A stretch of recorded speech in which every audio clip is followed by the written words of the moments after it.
जैन साथियों, आवाज क्यों नहीं हो रहा है? पीछे वाले आगे होके बैठ जाओ भाई, जो जगह खाली हुई आगे आके बैठ जाओ। हाँ, अब डेली ऐसे किया करेंगे ना, जिनको याद नहीं होगा उनको बाहर, जो पढ़ने वाले रहेंगे उनको ही बस रखेंगे अंदर। ठीक है भाई, आज अपने पढ़ेंगे भारत की ज्योग्राफी में एक नया पार्ट पढ़ेंगे। नाम क्या है भाई? भारत का अपवाह तंत्र। वेरी वेरी इंपॉर्टेंट है, पहले समझना है उसके बाद में आपको लिखना है। अपवाह तंत्र में से प्रश्न आएगा ही आएगा। अपवाह तंत्र,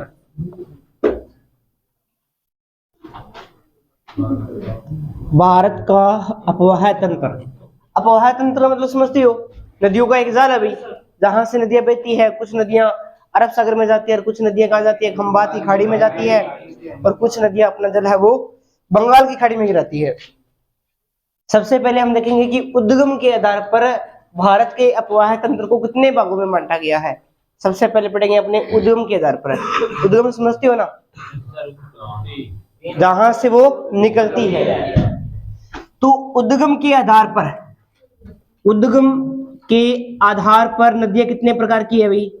3 प्रकार। नदियां उद्गम के आधार पर है 2 प्रकार की। उद्गम के आधार पर कितने प्रकार के? 2 प्रकार की है। एक तो वो नदियां जो कि कहां बहती है? प्रायद्वीपीय भारत के अंदर। प्रायद्वीपीय भारत में जिनका क्या होता है? उद्गम होता है। प्रायद्वीप भारत से जिनका क्या होता है? उद्गम होता है। और एक वो जिनका उद्गम कहां से होता है? हिमालय से। जिसे क्या बोलते हैं? हिमालय नदियां बोलते हैं भाई। ध्यान रखना, पहले समझ लो, लिखना नहीं है, बार बार कह रहा हूं मैं, समझ लो, लिखा हो बहुत मिल जाएगा।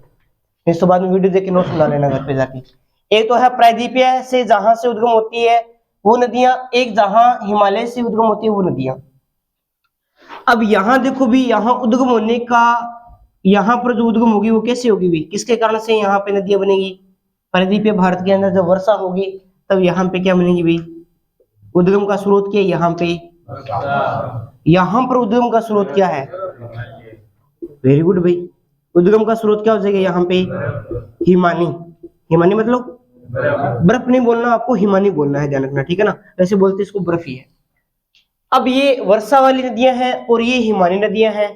अब वर्षा कभी कभी हो भी सकती है, कभी नहीं होगी, तो क्या ये नदियां बनेंगी? तो इनको हम क्या बोलेंगे?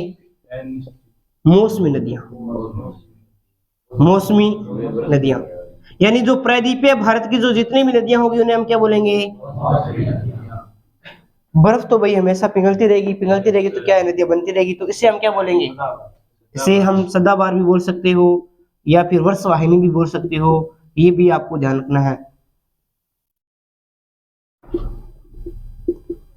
हाँ, वर्षवाहिनी भी कह सकते हो, कोई दिक्कत बात नहीं है। अब ये बात सुनो, उद्गम वर्षा मौसमी नदियां भी बोलते हैं। अब पहले मेरे को ये बताओ कि पहले प्रायद्वीपीय भारत बना था, ये हिमालय बना था? हमने पढ़ के आए ना? पहले हिमालय बना था। हिमालय वाले कितने हाथ खड़े करना? अरे हाथ खड़े करने में क्या दिक्कत है? कोई नहीं, हाथ खड़े करो, 1 2, ठीक है। और पहले ऐसे कहते हैं कि प्रायद्वीपीय बना था, वो कितने हाथ खड़े करना? और बाकी सारा निर्दलीय होगी। देखो, मैंने कहा था कि हिमालय एक नवीन पर्वतमाला है। तो हिमालय का निर्माण कब हुआ है? सबसे लास्ट के अंदर हुआ है, अल्पाइन काल के अंदर हुआ है, मैंने बता रखा है। तो सबसे प्राचीन कौन हुआ भाई? क्योंकि ये गोंडवाना के अवशेषार, इससे पहले देखो आपने पढ़ा होगा, अरावली पढ़ा होगा, इनका जो निर्माण वो प्री कैम्ब्रियन काल के अंदर हो चुका था। सबसे पहला वाला काल था ना प्री कैम्ब्रियन काल। फिर आपका किस कौन सा आता है? कैलेडोनियन काल आया था, फिर हर्षियन काल आया था, फिर अल्पाइन काल आया था। अल्पाइन के अंदर ये होता है, हिमालय का निर्माण होता है। तो देखो, ये प्रायद्वीपीय है, वो क्या है? सबसे क्या है? प्राचीन है। प्राचीन है तो यहाँ पर जो बहने वाली नदियां हैं वो भी क्या हो चुकी है अभी? वृहद हो चुकी है। क्या हो चुकी है अभी? वृहद। यानी यहाँ पर कैसी नदियां बहती है? या आप बोल सकते हो कि यहाँ पे वृहद वृहद का मतलब क्या हो जाएगा भाई? ये यहाँ पर बूढ़ी, यहाँ पर बूढ़ी मतलब नदियां बहती है, मतलब प्राचीन नदियां बहती है। आप एक शब्द में लिखना चाहो तो प्राचीन नदियां बहती है, प्राचीन नदियां बहती है, ये शब्द बढ़िया रहेगा। प्राचीन नदियां बहती है। और यहाँ पर हिमालय बाद में बना तो यहाँ पे नवीन नदियां बहती है यहाँ पे। ये बात भी आपको ध्यान में रखना है। अब ये प्राचीन नदियां बहती है तो देखो क्या हो गया कि धीरे धीरे इनका जो बहाव है वो कम हो गया। कम होने की वजह से ये क्या है, ये घाटियों का निर्माण नहीं करती है, यानी ये घाटी का निर्माण नहीं करती। दोनों में अंतर बता रहा हूं आपको पहले, घाटी का निर्माण नहीं करती है, जबकि हिमालय नदियां हैं वो वी आकार की घाटी का निर्माण करती है। वी आकार की घाटी का, घाटी या गर्ज, गर्ज समझते हो क्या, गड्ढा का निर्माण करती है। ये बात भी आपको ध्यान में रखना है। अब वी आकार की कैसी घाटियां बनती है आपको पता होगा, यहां से नदी आ रही है मान लो इस प्रकार से, यहाँ कुछ रुकावट पैदा हो गई, मान लो कोई भी यहाँ पर रुकावट आ गई तो आधी इधर से निकलेगी आधी इधर से निकलेगी, फिर वापस ऐसे बन जाएगी। तो इस प्रकार की जो घाटियां बनती है वी शेप के आकार के अंदर, उनको बोलते हैं वी आकार की घाटियां बोलते हैं।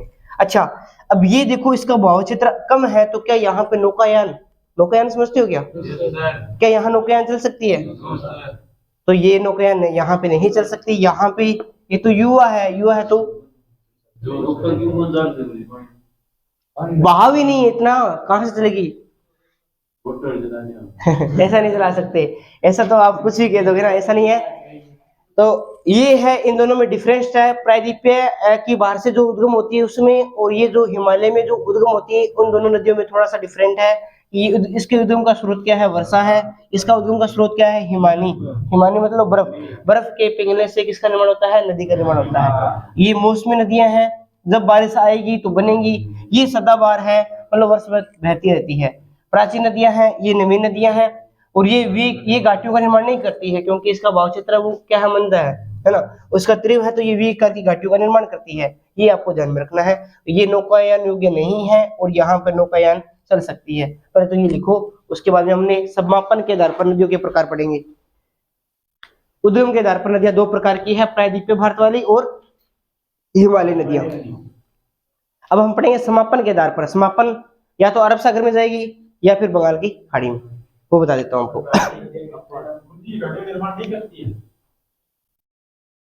हाँ, ये घाटी का निर्माण नहीं करती है, ये करती है, नहीं करती है।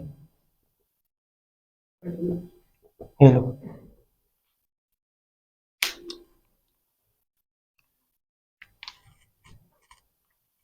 और वो है, वो घाटी का निर्माण करती है। वीकर की घाटी मैंने बता दिया, रुकावट आती है तो कट मार के ऐसे चली जाती है, वीकर का शेप बना देती है।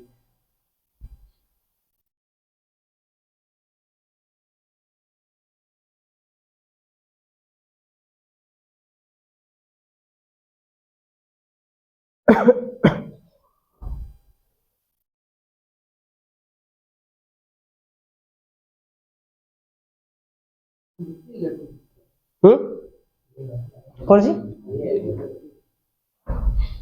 हे घटा है, वी है, ये सर, ये घाटी का निर्माण नहीं करती। ये जो प्रायद्वीपीय वाली जो नदियां हैं वो ये घाटियों का निर्माण नहीं करती है, ये घाटी का नाम नहीं है। ये नदियां हैं वो घाटियों का निर्माण नहीं करती है। बढ़िया भगत है तो जमे बोलवर है।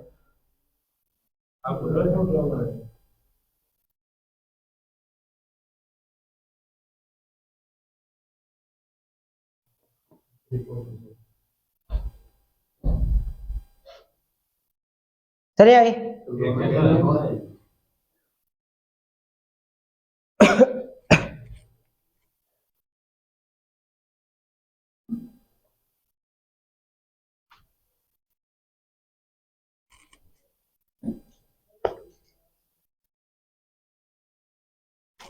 चलो भी अब बात करते हैं समापन के आधार पर। ये उद्गम के आधार पर था, अब अपने समापन के आधार पर बात करेंगे।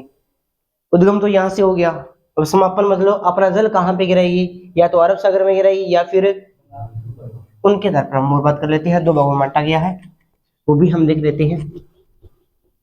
तो उसमें भी हम देख लेंगे कि प्रायद्वीपीय भारत की कौन कौन सी है नदियां हैं और हिमालय भाग की कौन कौन सी नदियां हैं, क्योंकि ये भी प्रश्न आता है कई बार पहचान करवाने के लिए, तो अपने को पहचान भी होनी चाहिए। अब देखो अपनी बात करते हैं समापन के आधार पर। समापन के आधार पर भी दो प्रकार की है नदियां, एक जो अपना जल गिराती है कहां पे, एक अपना जल गिराती है कहां पे, अरब सागर के अंदर, और एक वो नदियां जो अपना जल गिराती है बंगाल की खाड़ी में। अरब सागर की नदी, अरब सागर अरब सागर में पहले मैं बात करूं तो यहां पर आता है सिंधु, सिंधु क्षेत्र या सिंधु अपवाहा, पूरा का पूरा आता है किसके अंदर आता है भाई?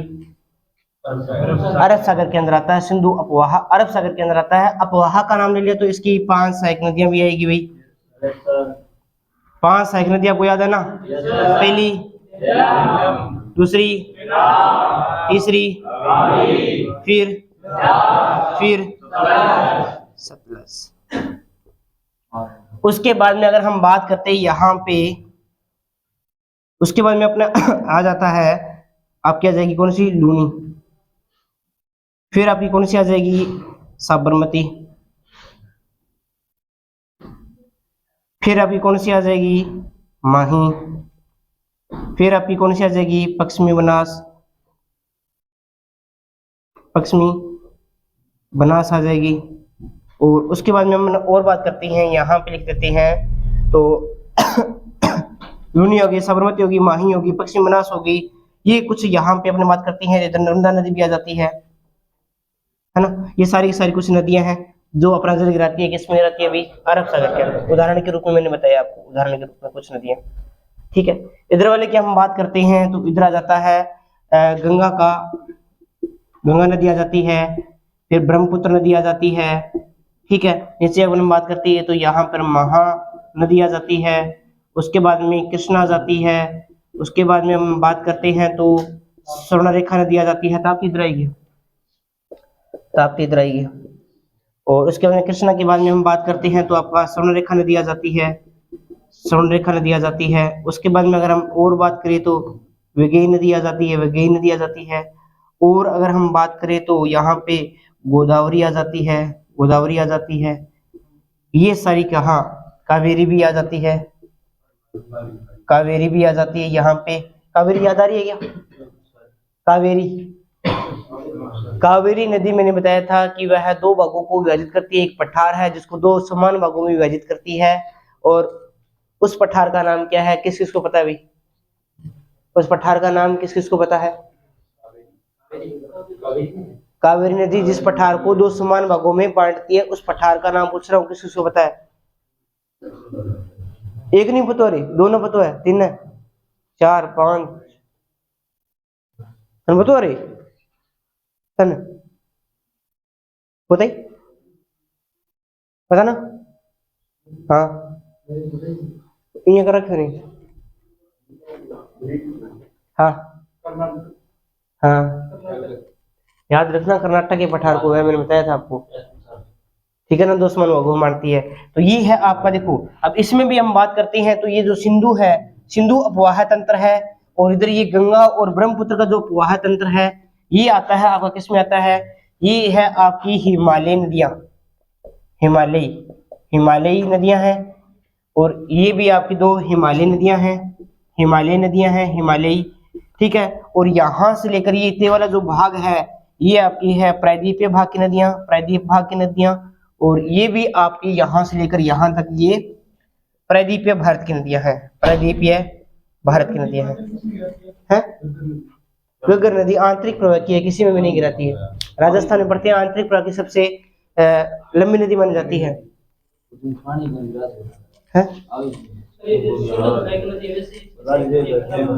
किसकी? हाँ इसी में तो आएगी आएगी, बड़े लिखते हैं ना, गंगा का आप लिख दो अपवाह या ब्रह्मपुत्र का अपवाह तंत्र, ये इसके अंदर पूरी पढ़ेंगे। गंडक, कोसी, घाघरा, जितने भी सारी है, सोन होगी, ये सारी सारी अपने पढ़ेंगे, ये आपको ध्यान में रखना है, ठीक है ना?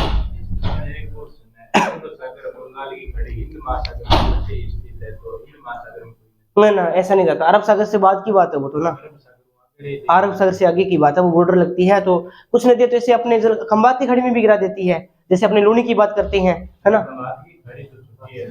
हाँ, बड़ा है लेकिन लुप्त हो जाती है, जल इतना होता है कि खत्म हो जाती है। जैसे घग्गर नदी है तो वो तो आगे जाती नहीं है ना? वहां पे लुप्त हो जाता है। तो इतना अभी पानी इतना ज्यादा नहीं है, बहुत से तरह अधिक होता तो फिर अरब सागर से होते हुआ फिर जाता है वो आगे।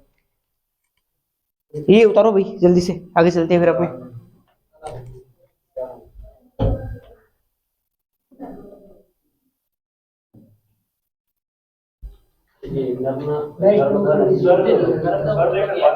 है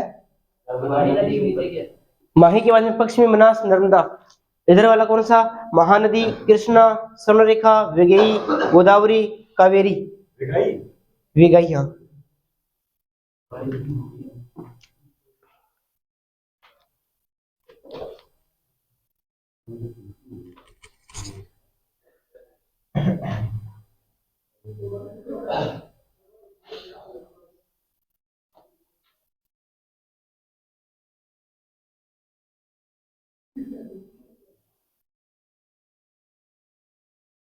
जल्दी लिखो भाई, लिख लिया?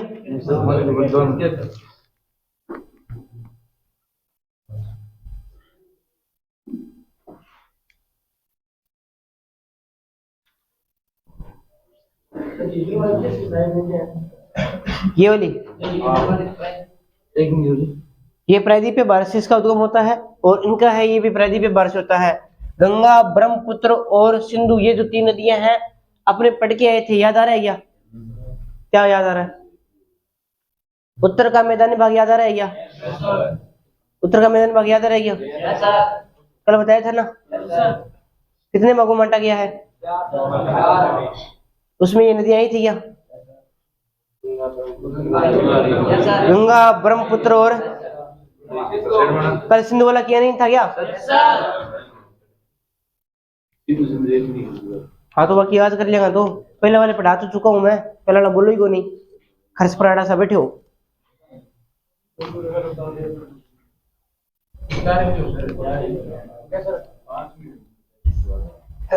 चलो भी आगे चलते हैं अपने। सबसे पहले अपने पढ़ेंगे सिंधु उपवाह तंत्र, ठीक है ना? सबसे पहले सिंधु, फिर ताप्ती, फिर लूनी, साबरमती, माही, पश्चिम बनास, नर्मदा। देखो पहचान करवाएगा आपसे, प्रश्न कैसे आएगा कि निम्नलिखित में से कौन सी नदियां हैं वो हिमालयी नदियां हैं और कौन सी नदियां हैं वो प्रायद्वीपीय भारत की नदियां हैं। तो हिमालयी नदियां 3 ही हैं, एक और एक आवाज ही नहीं आ रहा है। ये आपकी हिमालय नदी है और ये भी आपकी हिमालय नदी है। यहां से ये बॉक्स है, ये प्रायद्वीपीय भारत की है और ये भी प्रायद्वीपीय भारत की है। इसके अलावा क्वेश्चन क्या आ सकता है कि कौन सी नदियां अपना जल है वो अरब सागर में गिराती है और कौन सी अपना जो जल है वो बंगाल की खाड़ी में गिराती है। तो दोनों में पहचान करवाएगा आपसे, कर लोगे क्या? फिर ठीक है। अब अपनी बात करते हैं सबसे पहले, ये सिंधु उपवाह तंत्र के अंदर तो आती है। हाँ हिमालय की है, तो इसका अंदर पूरा भाग आएगा, गंगा का पूरा बधान आएगा, जिसके अंदर अपने सोन, गंडक, कोसी, घाघरा, बहुत सारी नदियां पड़ेंगी अपनी। अभी तो छोटी छोटी मैंने आपको हिंट बताई है, भी इस प्रकार से हमें पढ़ना है। अभी देखो सबसे पहले शुरू कर रहे हैं अपने, एक डायग्राम समझाता हूँ आपको, पहले डायग्राम बना के समझाता हूँ, उसके बाद में अपने को नदियां पढ़ेंगे अपने। तो पहले समझो आराम से, लिखना किसी को नहीं है अभी, एक बार ना अपने लिखते हैं। ऊपर वाला भाग इस प्रकार से बना लेते हैं, ये रहा ऊपर वाला भाग, ठीक है। और यहाँ पे पड़ता है आपका एक पठार, एक पहाड़। अब तो याद हो ही गया था, नहीं लास्ट तक नदी तो आता था, याद हो ही गया। और यहाँ पे भी एक पठार पड़ता है, मेरे को याद आ रहा है, गांठ पड़ती है। यहाँ से भी एक पर्वत जाता है तियान सेन, यहां से जाता है, यहां से जाता है, यहां पर एक पर्वत पड़ता है सुलेमान, यहां पे पड़ता है किरथर। याद तो अभी, चलो बहुत बड़ी बात है। सुनिए, ये है तिब्बत का, और यहां पर पड़ता है, आपको बता ही दिया मैंने, क्या पड़ता है, यहां पड़ता है कैलाश पर्वत। कैलाश पर्वत के अंदर एक हिमनद है, हिमनद का नाम क्या है, बोखर। और इस हिमनद के अंदर एक झील है यहाँ पे, मान सरोवर। इस झील से एक नदी का उद्गम होता है, इस प्रकार से आती है यहाँ पे, इस प्रकार से, और ये इस प्रकार से बहते हुए यहाँ पे ये प्रवेश कर जाती है, यहाँ पे दम चौक, दम लगा के प्रवेश करती है। कहाँ पे? भारत के अंदर, भारत के अंदर प्रवेश करती है दम लगा के। तो दम चौक से प्रवेश करती है, ये दम चौक से प्रवेश करती है। स्थान का नाम है दर्रा, नहीं है, आएगा तो बता दूंगा, फालतू का ज्ञान मत दे, ठीक है ना? समझ ले एक बार, जितना बता रहा हूँ। दम चौक की बात कर रहा हूँ, ठीक है ना? दम चौक के बाद में आगे चलती है इस प्रकार से, आगे चलती है, उसके बाद में यहाँ पर ये नीचे गिर जाती है इस प्रकार से। नीचे गिरने के बाद में फिर ऊपर उठती है इस प्रकार से। ये क्या करती है, सबसे गहरे महाखंड या गड्ढा का निर्माण करती है। एक गड्ढा, क्योंकि नीचे जाती है फिर वापस उठ के ऊपर आती है, तो एक यहाँ पर बहुत बड़ा गड्ढा बन जाता है। ये गड्ढा बनता है बुंजी नामक स्थान पर। और बुंजी नामक स्थान कहाँ पड़ता है, जम्मू एंड कश्मीर के अंदर। जम्मू कश्मीर की मैं बात बता रहा हूँ आपको। पहले जम्मू कश्मीर के अंदर आता था, जमचौक वर्तमान में लद्दाख के अंदर आता है, ठीक है। उसके बाद में अपने थोड़ा सा आगे चलते हैं तो यहाँ पर ये चिल्लाती हुई बाहर चली जाती है चिल्लास नामक स्थान से। चिल्लास नामक स्थान कहाँ पड़ता है, जम्मू कश्मीर के अंदर पड़ता है। ये बात भी आपको ध्यान में रखनी है। इसके बाद में थोड़ा सा आगे चलते हैं तो ये आगे जाती है कहाँ पे, यहाँ जाता है आपका मिठानकोट। कहाँ पड़ता है, ये आपका पाकिस्तान में। आपका थोड़ा सही अब सही रहेगा, पाकिस्तान के अंदर। फिर नीचे से अपने और चलते हैं तो यहाँ पे आ जाता है आपका कराची के बाद में फिर अपना ये जल यहाँ पे हल्का सा छोटा सा क्या बनाती है, डेल्टा बनाने के बाद में अपना जल अरब सागर में गिरा देती है। गिरा दिया जल, ठीक है। ये एक छोटी सी नदी है ध्यान रखना, जिसका नाम क्या है, क्या नाम है, इस नदी का नाम है सिंधु। उद्गम कहां से हुआ,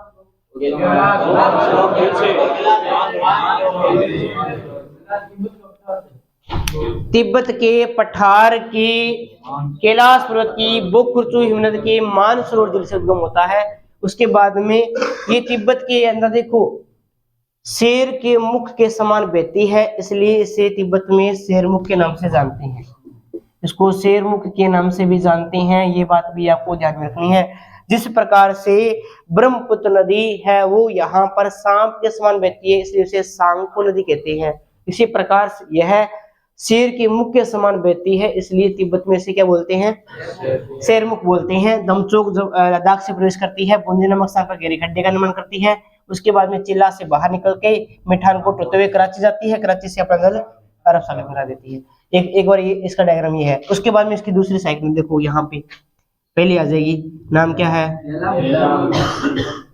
झेलम। झेलम नदी का उद्गम याद आना चाहिए सभी को, कहां से होता है, शेषनाग। कहां पड़ता है, जम्मू एंड कश्मीर के अंदर पड़ता है। आगे चलते हैं एक बार के लिए रोक दो इसको। उसके बाद में अपनी बात करते हैं यहाँ पे झेलम चेनाब नदी का उद्गम बड़ा लाचला दर्रा कहाँ पड़ता है, हिमाचल में बड़ी छिपकली रहती है। बड़ा लाचला दर्रा हिमाचल प्रदेश के अंदर, इसलिए आपको दर्रे याद करवा रहा था। यहाँ से आगे निकलती है इस प्रकार से, इसके अंदर आती है आगे, ये इसे बोलती है, इसके अंदर मिल जाती है, ये नदी आगे चलती है। फिर इस प्रकार से ये मिठानकोट यहाँ है, कि आपने यहाँ लेके आ जाती है इसको थोड़ा सा, झेलम चेनाब। उसके बाद में रावी नदी का उद्गम बताया था मैंने, रावी नदी का उद्गम बताया था। हिमाचल पर बड़ी छिपकली रहती है। रोहतांग दर्रा कहाँ पे है, रोहतांग दर्रा किसको किससे जोड़ता है, कुल्लू मनाली से जोड़ता है। कौन सी स्लो है, अटल। ये भी कहाँ है, एचपी के अंदर। रावी नदी आती है, आने के बाद में कुछ इस प्रकार से चलती है, ये लो जी, ये मिल गया। उसके बाद में अपनी बात करती है, रावी के बाद में कौन सी आ जाती है, व्यास नदी का उद्गम होता है व्यास कुंड से। और व्यास कुंड कहाँ पड़ता है, एचपी के अंदर। एचपी मतलब, एक बार के लिए इसको यहाँ पे स्टॉप कर देते हैं। यहाँ पे एक बार स्थान पड़ता है जिसका नाम क्या है,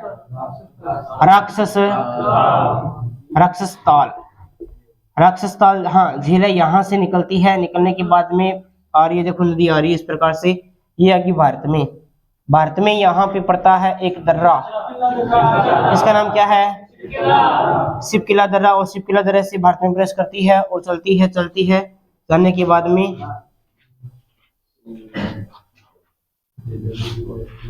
ये लो, ठीक है ना। ये इस प्रकार का डायग्राम आपको ध्यान में रखना है। ये पूरा का पूरा एक सिंधु का जाल बनाया है मैंने, आपको ध्यान में रखना है। देखो इस प्रकार से ये दमचौक, ये आपकी कौन सी नदी आ गई, सिंधु के बाद में झेलम, फिर चेनाब, फिर रावी, फिर व्यास, फिर ये नदी कौन सी आ जाएगी आपकी, ये भारत में प्रवेश कर, ये शिवकिला दर्रा। और शिवकिला दर्रा कहाँ पड़ता है, किससे किसको जोड़ता है? शिमला को तिब्बत से जोड़ता है, ये बात भी आपको ध्यान में रखना है, ठीक है ना। उसके बाद में अपने बात करते हैं सारों का उद्गम भी मैंने बता दिया आपको। उसके बाद में अपने सबसे पहले लिखेंगे किसकी थ्योरी लिखेंगे? सिंधु की लिखेंगे, फिर इनको एक एक पढ़ेंगे कौन कौन सी परियोजना चलती है, सारा कुछ लिखेंगे। इससे पहले आप ये डायग्राम सारा उतारो इस प्रकार से, फिर आपको मैं सिंधु की थ्योरी लिखवाता हूँ। एक बार उतारो फिर और समझा देता हूँ आपको। ये अगर ये समझ में आ गई कहानी तो सिंधु वाला पूरी कहानी समझ में आ जाएगी। नदियों का क्रम ध्यान में रखना है। ये तो चलो थोड़ी नदियां हैं, आगे बहुत सारी आएगी।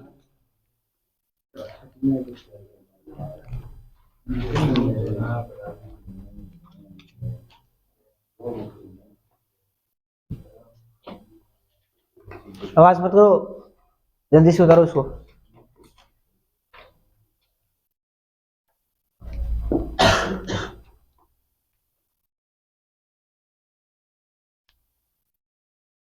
उतार दिया है पहला करवाइए कुछ मखड़ा नोट्स दिखा तो और उतार ले, वो तो हाथ की बंदी उतरेगे, उतार मैंने।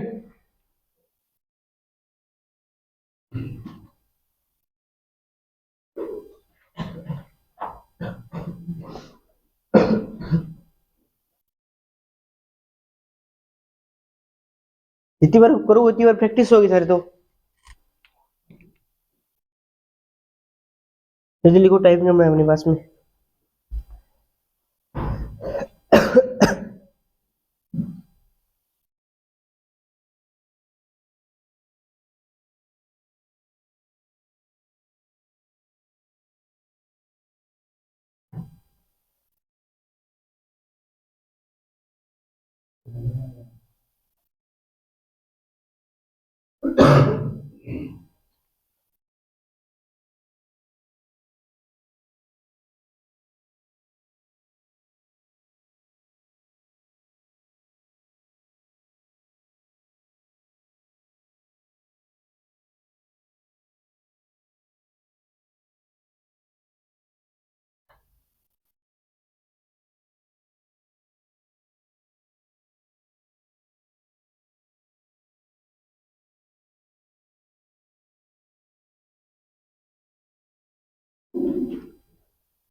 कोई चीज ना समझ में पूछ लेना भाई। बनाओ जल्दी बनाओ।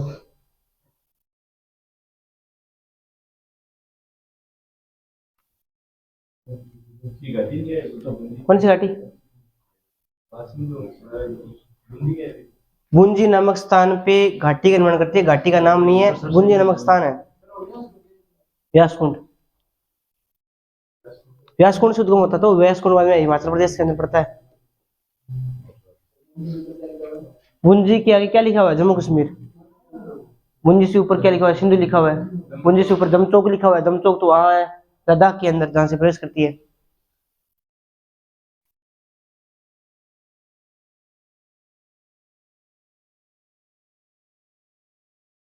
मैं बनना सभी को आ गया ना आज? ऐसा कोई है जिसको मैं बनना नहीं आ रहा हूं आज भी? सारा ना है, दिक्कत हो जाएगी दे लो अगर मैं देखना कौन है बाकी सारा ना आगे। अरे दवाई देनी पड़ती तो फिर है कि 28 अच्छा साथ रह जाए फिर भर के तो 20 तो डेली तरह याद करवा दूं। एक तो शीतली सीमा जलीय सीमा करके सारा तो 20 तो डेली रिपीट करवा दूं मैं। हाँ करवा रही है अभी, कोई ना 8 तक चल देंगे, टेंशन मत लो, अपनी है अभी क्लास।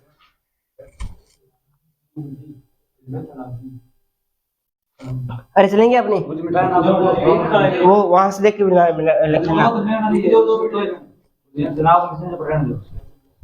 इसमें से देख के बना लेना आप।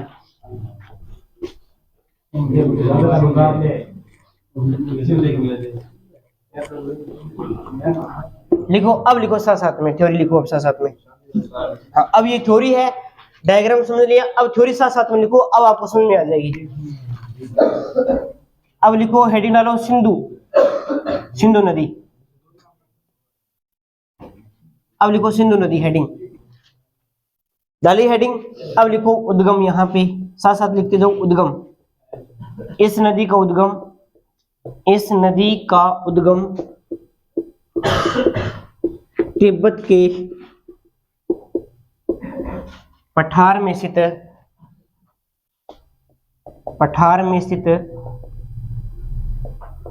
कैलाश पर्वत के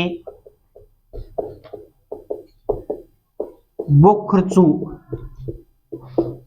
हिमनद का मतलब बर्फ एक बड़ा सरोवर, हाँ, हिमनद की मानसरोवर झील से होता है भाई, झील से होता है, ठीक है। और अगर हम बात करते हैं, यह भारत में दम लगा के प्रवेश करती है। दम चौक कहाँ पड़ता है? लद्दाख से प्रवेश करती है, इससे पहले एक बात आप और लिखोगे नोट लगा के, क्या लिखोगे यहाँ पे कि यह तिब्बत में शेर के मुख के समान बहती है, मुख के समान बहती है, इसलिए इसे क्या कहते हैं भी, इसलिए इसे शेरमुख कहते हैं, शेरमुख कहते हैं। कहाँ कहते हैं? तिब्बत में शेरमुख कहते हैं। और अगर हम बात करते हैं यहाँ पे, तो यह नदी चिल्लास नामक स्थान, यह नदी, इससे पहले यह नदी गुंजी नामक स्थान जम्मू कश्मीर में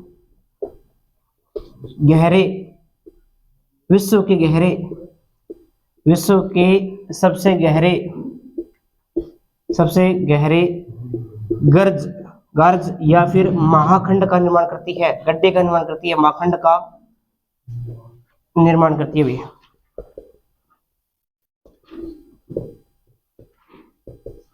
उसके बाद में आपको लिखना है कि यह चिल्लास नामक स्थान कहाँ पड़ता है? से भारत से बाहर निकल जाती है भाई, भारत से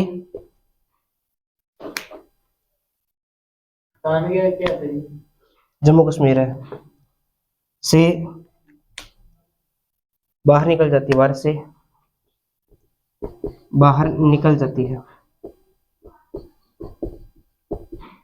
बाहर निकल जाती है, ठीक है। और उसके बाद में अपने और बात करते हैं यहाँ पे, तो और आ जाएगा आपका पाकिस्तान में, यह दिखाई दे रहा है क्या? पाकिस्तान में यह नहीं दे रहा, ये भी नहीं दे रहा, यह चिल्ला जम्मू कश्मीर से भारत से बाहर निकल जाते हैं, धारा की जरूरत है,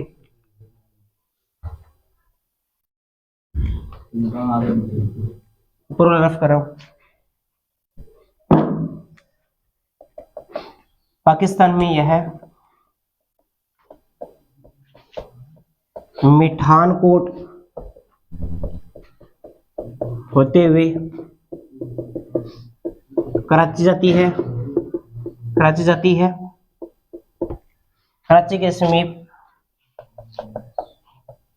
कराची के समीप डेल्टा का निर्माण करती है,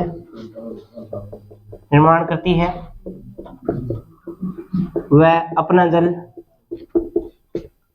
अरब सागर में गिरा देती है। कल से भी मैप लेके आऊंगा, मैप के अंदर समझाऊंगा सारी नदियां अपना जल अरब सागर में गिरा देती है, वापिस ये नदियां मैप में समझाऊंगा, है ना। ये अभी थोड़ी लिख रही है अपने, यह चिल्लास जम्मू कश्मीर से भारत से बाहर निकल जाती है। और देखो भी अपनी और बात करते हैं,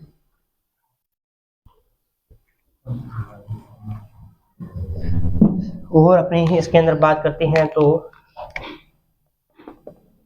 हाँ, यह नदी, ये प्रश्न आया था, वेरी वेरी इंपॉर्टेंट है, ध्यान में रखना है, फर्स्ट ग्रेड की भर्ती में आया था। यह नदी बताओ कौन सा हो सकता है? बता रखा है मैंने, जब वो श्रेणियां करवाई थी, याद आ रहा है क्या? मैं ये पूछ रहा हूँ कि जब मैंने श्रेणी कराई थी तब इस नदी की एक विशेषता बताई थी जो फर्स्ट ग्रेड भर्ती के अंदर आई थी, याद है क्या?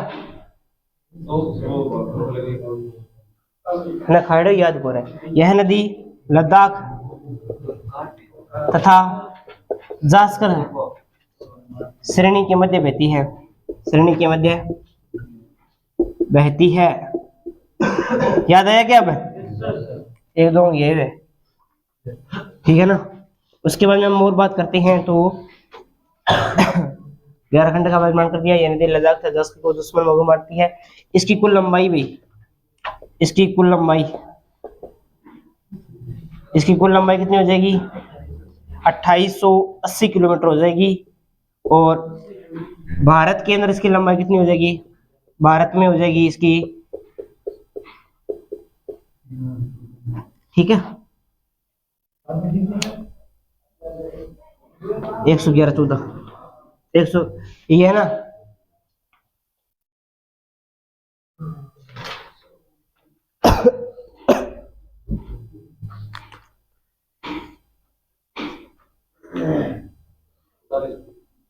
एक 114 लिख लिया क्या आपने?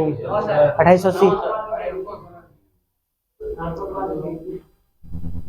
पठानकोट कटाची आजू, अच्छा मिठानकोट क्या? हाँ, कराची मिठानकोट होते हुए कराची जाती है और कराची की समीप डेल्टा का निर्माण करती है तथा वह अपना जल अरब सागर में गिरा देती है, ठीक है।